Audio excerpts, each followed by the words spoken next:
Thank you for coming and joining us on Rattling the Stars. This is our week 2 of the Peter Pan interview.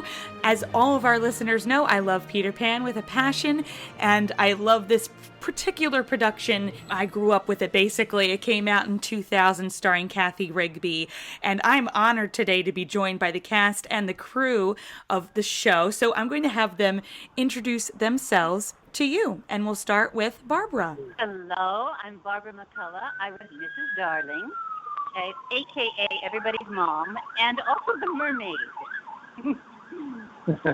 Hi, I'm Barry Cavanagh, and I was John Darling. I am Elisa Sagardia. I played Wendy Darling, and someone. I think the police is coming to get me. I hear sirens. Is that you, that's Elisa? me. I'm outside. I don't know where it's coming from. Elisa, is that a sound you're used to hearing? Not since Dallas, so. Yeah, hi, I'm Michael Nostrand, and I played Mr. Smee. Yeah, hi, I'm Paul Rubin, and I'm the fly guy. I am in charge of not only choreographing all of the flying sequences, but pulling the ropes and making people swing across the stage. I'm Sam Zeller, and I played Gentleman Starkey, one of the pirates. And I love this. We have like a bit of everybody from the cast on the call, which is great. And for my first question, because I asked the crew before you, I was asking about when you were introduced to Peter Pan, the actual story by J.M. Barrie initially, and if you ever saw it on stage.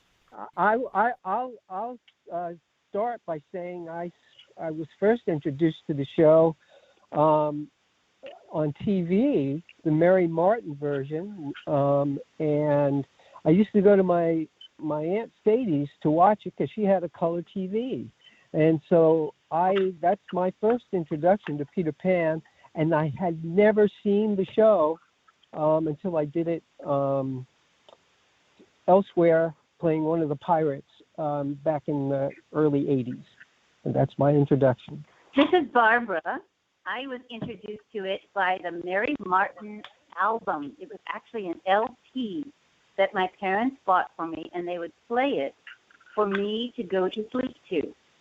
I never saw the show. I never saw the show until I was in it, but I heard the Mary Martin albums go to sleep to from the time when I was about, 4 or 5 years old, something like that. So I had only seen the Disney Peter Pan, which really is, it's different.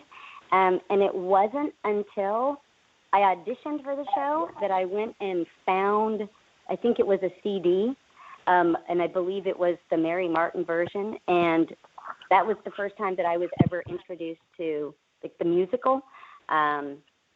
So yeah, I was a late comer to the party, to the Peter Pan party. I saw as a kid the Disney version, and after I saw that, my parents bought me the book of Peter Pan, and I read it, and then I forgot all about it until I started working for a company that flew people, and because of them and this career, I've done over 300 different productions of Peter Pan. Being the play, the musical. Yes. So, and I've seen good ones and I've seen not so good ones. I will add to that. Paul Rubin also did a film version that I was in, a movie called Tick Tock Boom Clap, and it was about a community theater production of Peter Pan, and Paul was gracious enough to come in and make the flying look really spectacular. But this is Sam, by the way. I grew up in Anaheim, and which is minutes away from Disneyland. So of course I had the Disney version in my brain. But when I went to the audition, I didn't really know it at all. But the director, Glenn Casal, he had asked me if I would read the sides, and it was a monologue, and it was Captain Hook.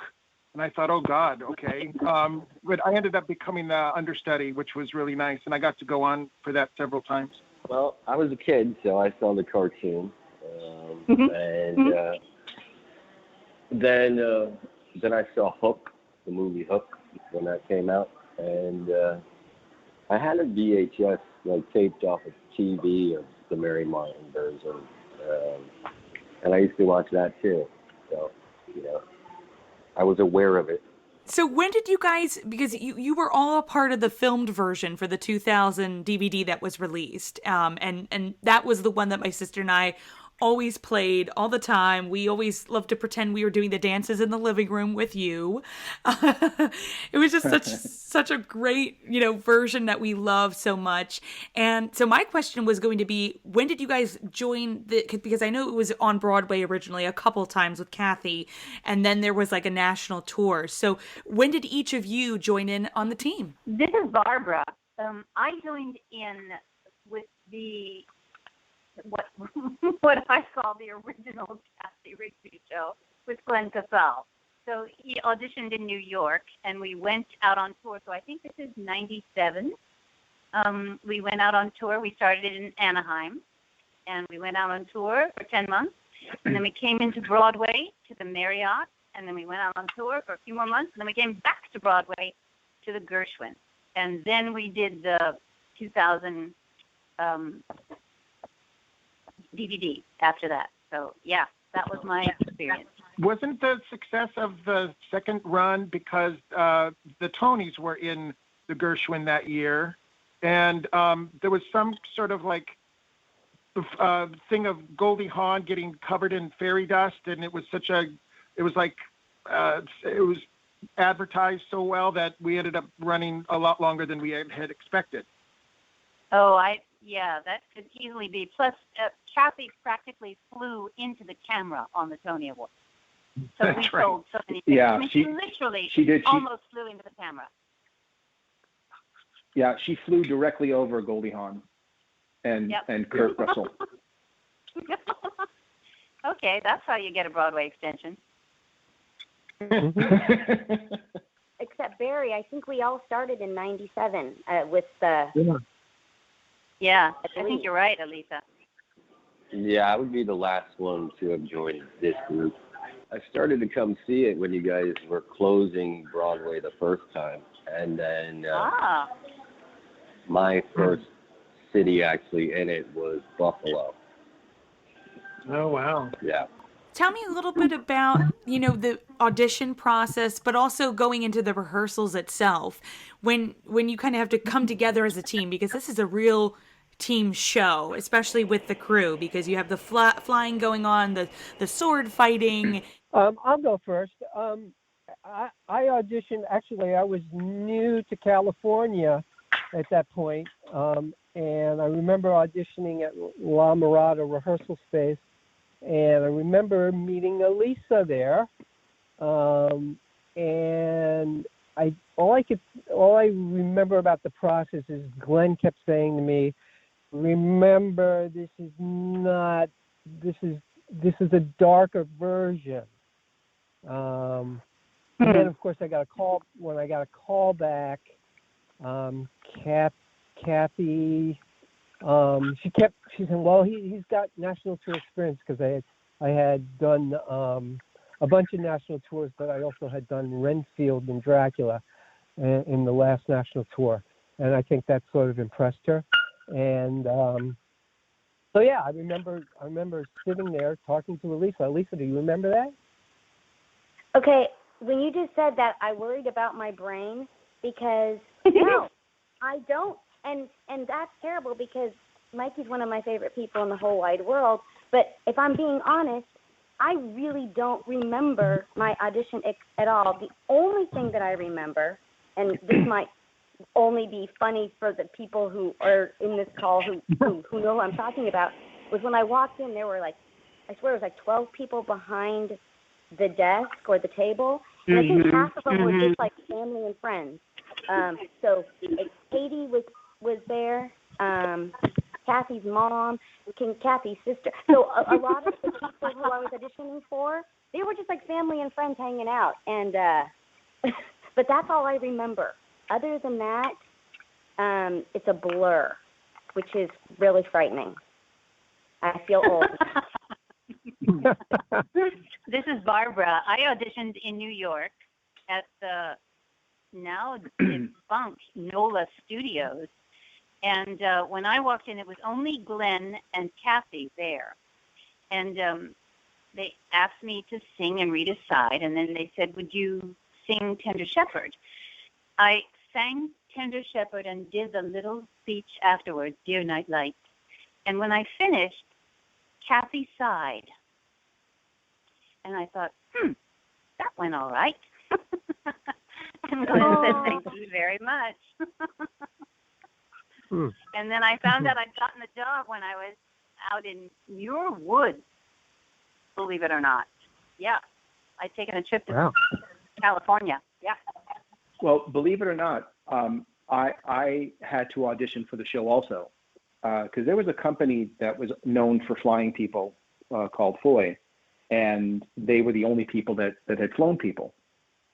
So I was a co-founder of a new company, and I was talking to Tom McCoy about it, and he said, well, if you want, you have to come and audition.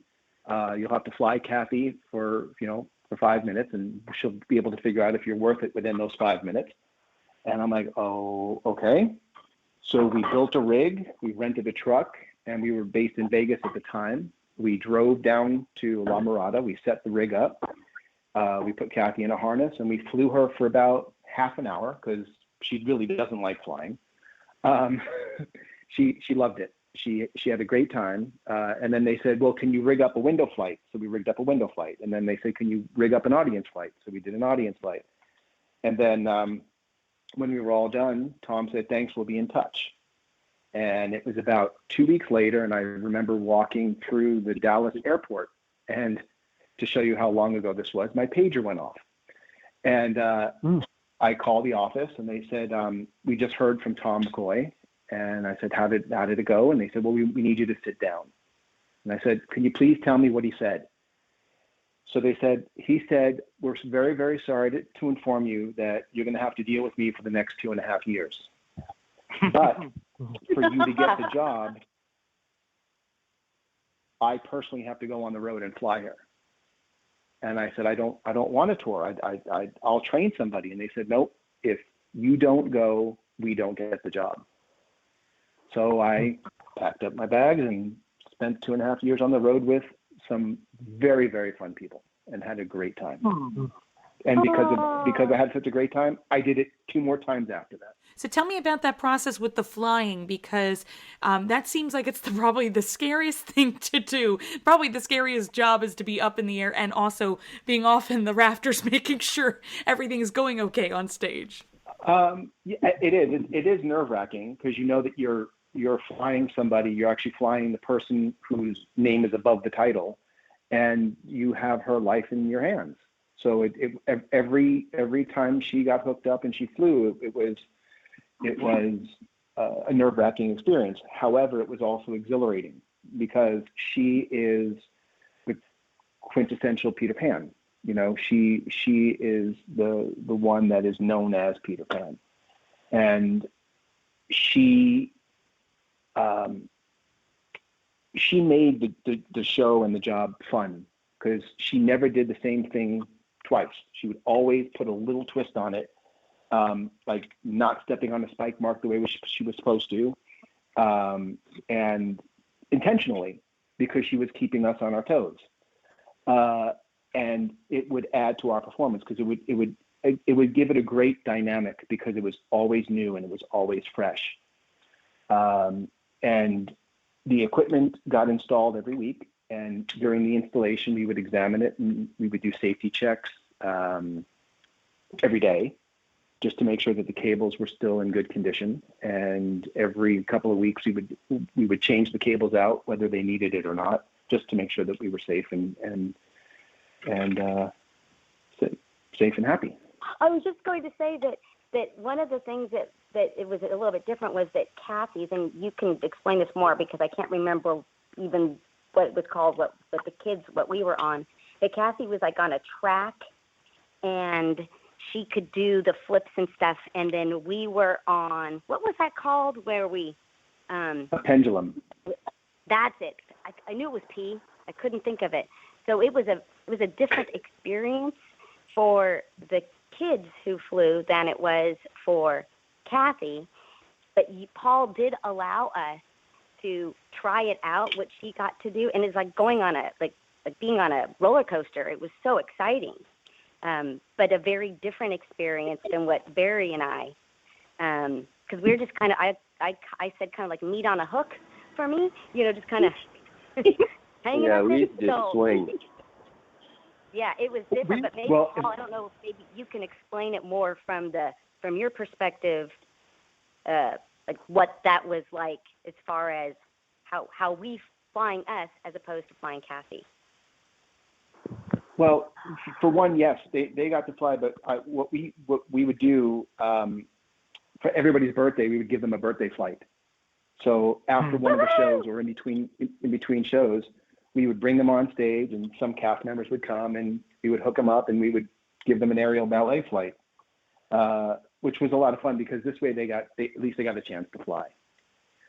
But yes, Cathy flew on a track system where the lift and the travel were independent of each other. So we can lift somebody up and lower them without them traveling, or we can lift them up and hold them at a specific height and then travel them back and forth across the stage. It's basically like an Etch-a-Sketch. So one knob is the up and down, one knob is the left and right, and when you move both of them together, you create the picture, and Cathy was the picture. With a track system, you can make the person fly faster by creating momentum. So like if you started traveling a person in one direction, and then while they're still traveling in, like let's say they were traveling stage right, as they're traveling right, I would start flying them left. So it would whip them back. So we would be creating this momentum going back and forth, which would make them go faster. And at one point we were in a city where one of my crew guys, his brother was a police officer. So he came in one afternoon with his laser gun, and he checked the speed on how fast she was going, and we got her at 21 miles an hour, which was crazy. And then the kids would fly on a pendulum. So it was just a single point that creates a pendulum. But the way I choreographed it, I would put different kinds of flights. So like Michael would fly upstage to downstage, and then John would fly stage left to stage right.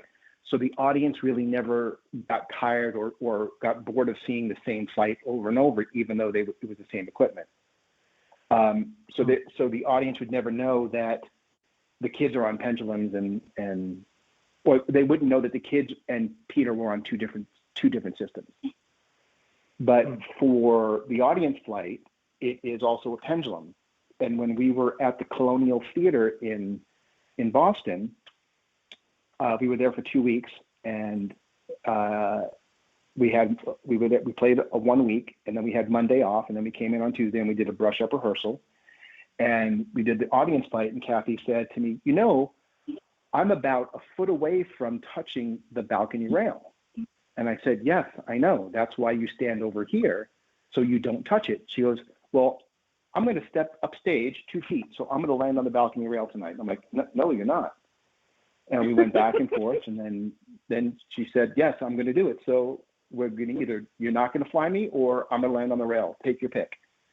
So I thought she was kidding. Stupid me. She came out for the curtain call. She went and she stepped on her spike mark like she was supposed to. She looked off stage, and she met my eye, and I watched her take 2 steps upstage. And I'm like, oh man, now, what do I do? So I did it. I jumped off the ladder. She flew up to the balcony rail. I landed her. She put 1 foot on the balcony rail. She did a 360. No, I'm sorry. She did a 180, and then she flew right back down to the stage. Wow. Yeah. Amazing. That was nerve-wracking. Oh my She's gosh. a daredevil, always has been. Oh, I know. I remember in Green Bay, Wisconsin, Drake English was our new little Michael, and he went in the harness for the first time. And when they hoisted him up, holy cow, the look on his face. It was so magical, because that's what it's supposed to be all about. Is he thinks of Christmas, and then he rises up, and he had never done it before. So obviously, getting hoisted up that fast, he was just. It was so wonderful. We were crying. It was such a beautiful scene. Yes. Yes. Hey, Sam, the expression on Drake's face was the same expression on your face when you flew for the first time. So, Which was Kalamazoo, Michigan, and it took 3 people to get me off the ground. I never laughed so hard in all my life when you guys flew Adolph Green. Oh my You guys God. remember that? I do remember that. Oh my God! First of all, you think of Adolph Green, and of course Betty Comden, and Yes. very stuffy people. But oh my God, he was so funny. I almost fell off the stage watching him. It was so funny, and that was It was brilliant. Yeah, and then was he New York, changed right? the lyrics to "I'm flying." I'm afraid of heights, and it's gotten worse over the years. So it was exciting for me, but now I don't know if I could do it. I can't. I went over the Bay Bridge the other day, and I barely made it.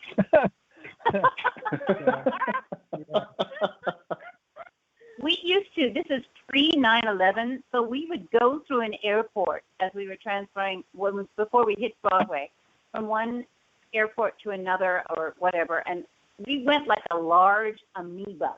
We sort of swallowed everything in sight with dogs, children, people, luggage. We were just like this huge thing.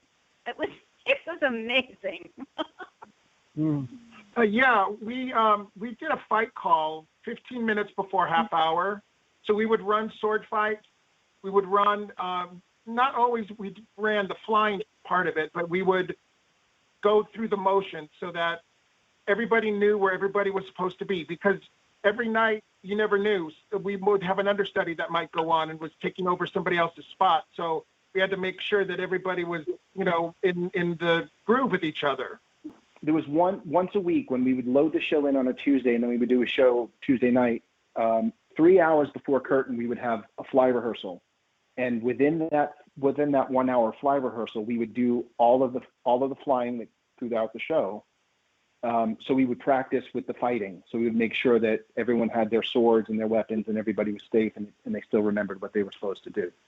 But they did a fight call, like Sam said, every day. But we would only do a fight with flight call once a week.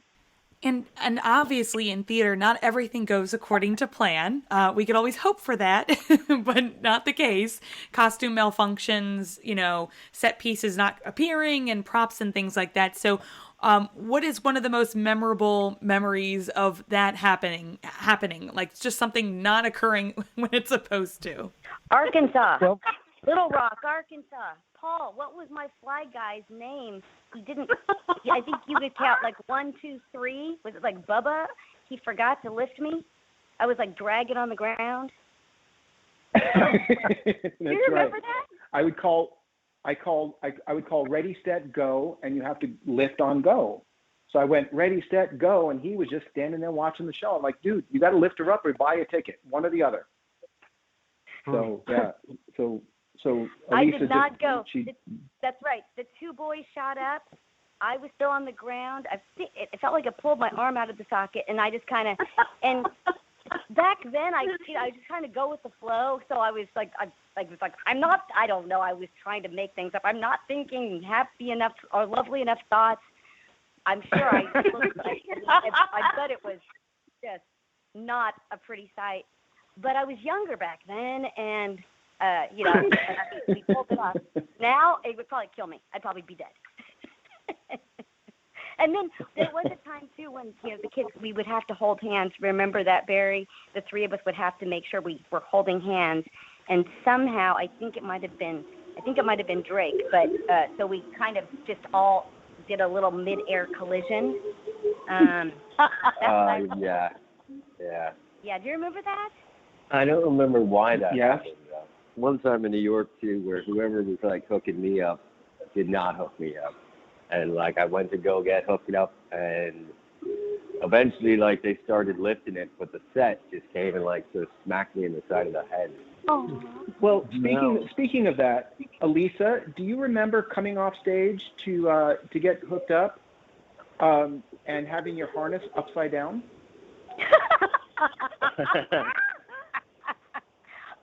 Once again, I don't remember, but I'm not surprised. I don't know how you would. Yeah, you put your harness on upside down so that your leg straps were over your shoulders and your shoulder straps were through your legs. And you didn't notice the difference. And I bet it felt comfortable for her, too. Well, at least I had my harness on. I do remember there was a time when I was feeling like, I'm not feeling uncomfortable today. I'm like moving around well because I'd forgotten to put my harness on altogether. And I do remember that happened. So, well, I also remember. Now I look back. I also remember you getting ready to get hooked up for the Wendy Bird flight, and I hooked you up, and we started to lift you, and the harness was going up, but you weren't because you forgot to put on your leg straps. There you go. It's amazing I even made it to the theater each night. I mean, talking about how, again, so much stuff was happening behind the scenes. And, we all traveled together, as Barbara said, and we would room together. And there were times when I would room with Paul, very, strictly platonic, but we were like best buds. And he would also, off stage, like still have me like flying when, like the time when he greased up the toilet seat so that when I went to put on it, I flew off. The funniest thing was, I heard her go to the bathroom. I heard her fall off the seat, and then I heard. She just couldn't stop laughing. Yep. And then I put some lotion on the doorknob so she couldn't get out of the bathroom. Yeah, he did. Yeah, it's true. I remember the first night that I had to go on for Captain Hook. It was very abrupt and sudden. It was Palm Springs. It was the day after Sonny Bono died, and they had a light shining on his box and everything. And I hadn't had an understudy rehearsal yet, and I was really panicked. And everybody was so calm and so nice to me, and I got through it. I don't remember it really at all, but when you're used to doing one thing and then all of a sudden you're thrust into something else, it was pretty nerve-wracking, but you get through it, especially when you're looking at everybody on stage and they're right there with you. So that was always a challenge too. I got stranded on stage as the mermaid, and the music is so cute. There are trees on stage, and one time in the mermaid costume, I can't move, so they put me on the rock and they send me out there, and then they have to put a fish back. And there's always a local crew guy who is in charge of fishing back the mermaid, and he wasn't up to the task, so I was kind of hanging out on stage for a while, trying to paddle my way back on stage. What was one of your favorite audience reactions to something that happened in the show? Oh, you guys remember? I think it was like opening night at maybe the Gershwin or Marquee, and after Ugawug, there was a standing ovation. Yeah, I think that was the Marquee, honey. Yeah. It was the Marquee, yeah. Because they'd never seen that before. It was an 8.5-minute number, and it was so impressive. So impressive. And it literally stopped the show. Yeah, it did. It literally stopped the show. I have to Not say, that hard. that one of the most memorable times would be when Cathy's asking the audience if they believe in fairies, and then the little kids would respond. It was so pure and innocent, the way these kids would just be like, I believe in fairies, and it just was very, very sweet. And each kid thought that Cathy was talking to them. Yeah, exactly. We got used to it because there were kids in the audience all the time, obviously, and they would talk throughout the entire show. Usually it would distract you, but we just were used to it. I remember when Paul used to ad lib to the audience, and one little kid talked back to him and he said, "Shut up, Hook," and the audience just lost it. And Paul didn't know what to say to the kid. I was going to say, Michael, it must have been fun to have Paul because, you know, he gets the evil villain booze, and so do most of the pirates. So can you tell me a little bit about being on the stage as just the pirates in general? Because I'm sure the kids were kind of scared of you guys a little bit. I think Paul did such a good job at sort of balancing the comedy with the evilness. And I think that's what made his performance quite exceptional. And as I said, like in the audition, that Glenn kept saying, remember, this is a dark production. But Paul and I, we had worked together before. I think Peter Pan was the third time we were working together. And we had sort of come up really the idea that we were these evil people that were stuck in an English music hall setting. And so that allowed us to give freedom to use the comedy, but yet have that darkness underlying. I mean, there's always that realism underneath.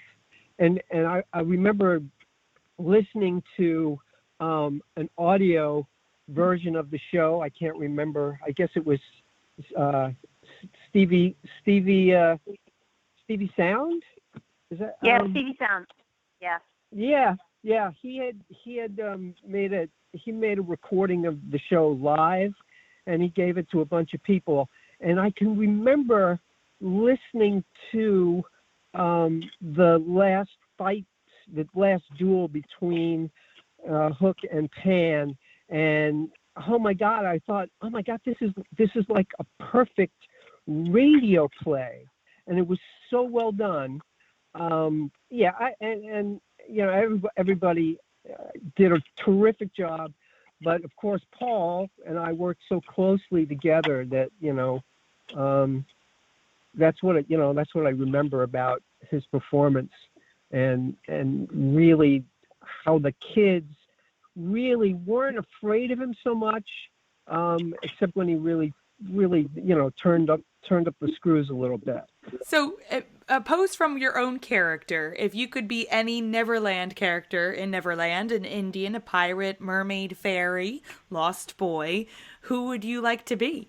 Me? Tiger Lily. Oh, that's easy for me. I'd be Tinkerbell. I would be Jane.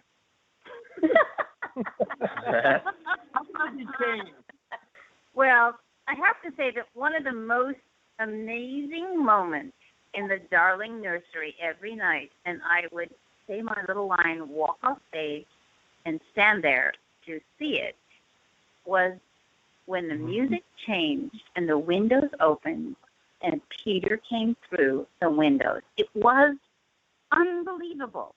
And there were times when we were rehearsing in Anaheim for La Mirada that I thought, oh my God, that's a 12-year-old boy. I mean, Cathy was so transmorphic at that point. I mean, she was amazing. I was like, oh my God, what are we doing here? It was really incredible. Magic. Yeah, I mean, she's a consummate professional, but she was always really right there from the ground up. She was one of us. It didn't. There wasn't a division of the star and the rest of the company.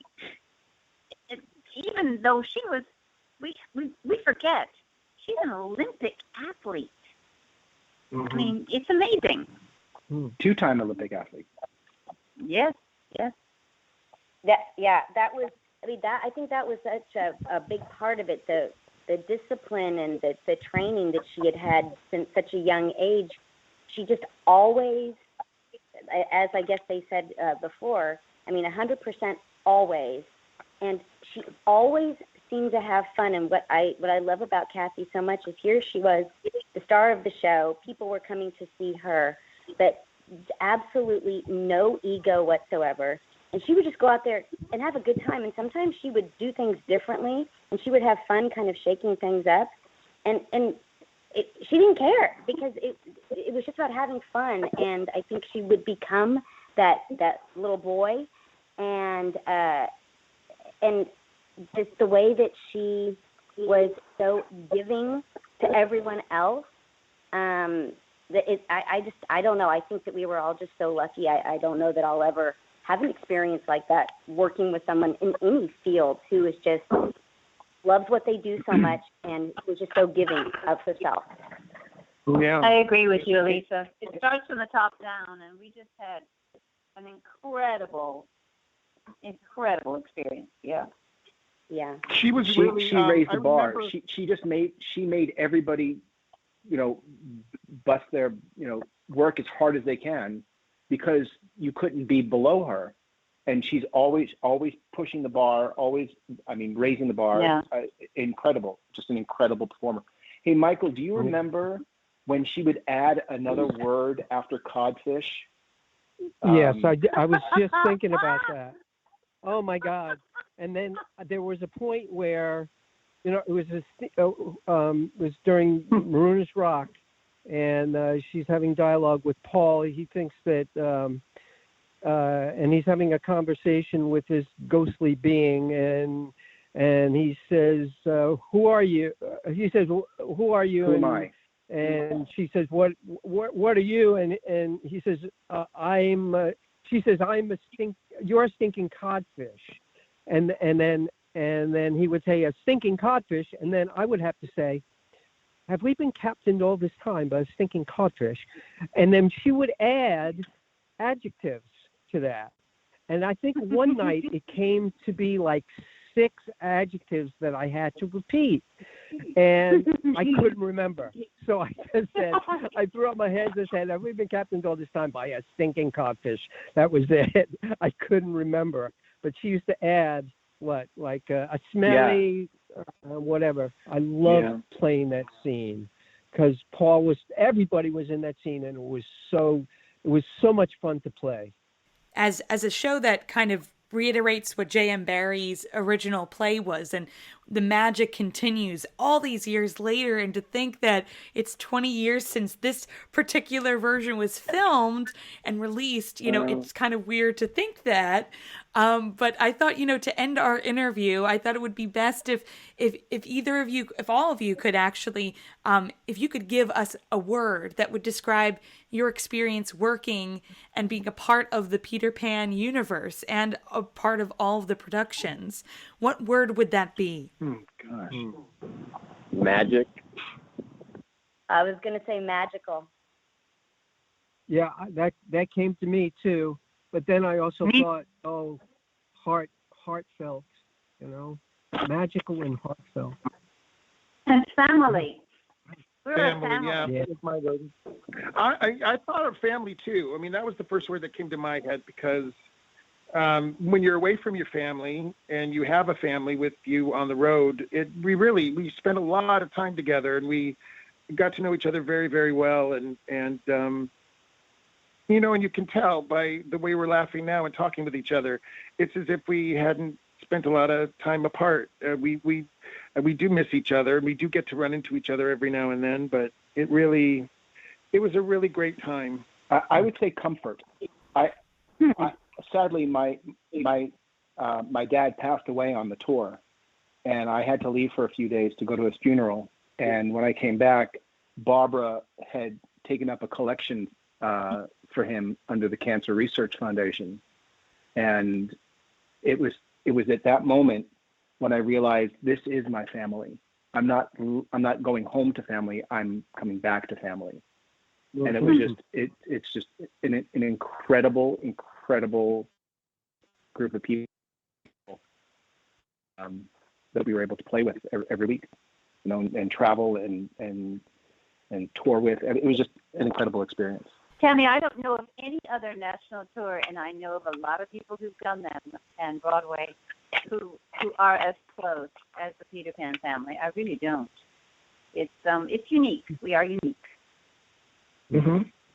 I hope they can get you an in-person reunion, with the whole Peter Pan crew, because that would just be such a joy to see you guys all return. And Peter Pan still lives in so many people's hearts, and I can't thank you guys enough because, again, I watched the DVD all the time, but I also saw one of the productions, and as a kid, it really does make you feel like there is magic in this world and brings your spirits high. So I just wanted to thank you guys so much for making magic for all of us kids and the grown-ups who are always kids at heart. You know what I mean? So thank you guys so much for that. Believe, Tammy. All you have to do is believe. That's right. Yes, and thank you for bringing us all together. Now we are going to have to do a reunion because I miss you guys so much. I know. Yeah, that was really nice. Yeah.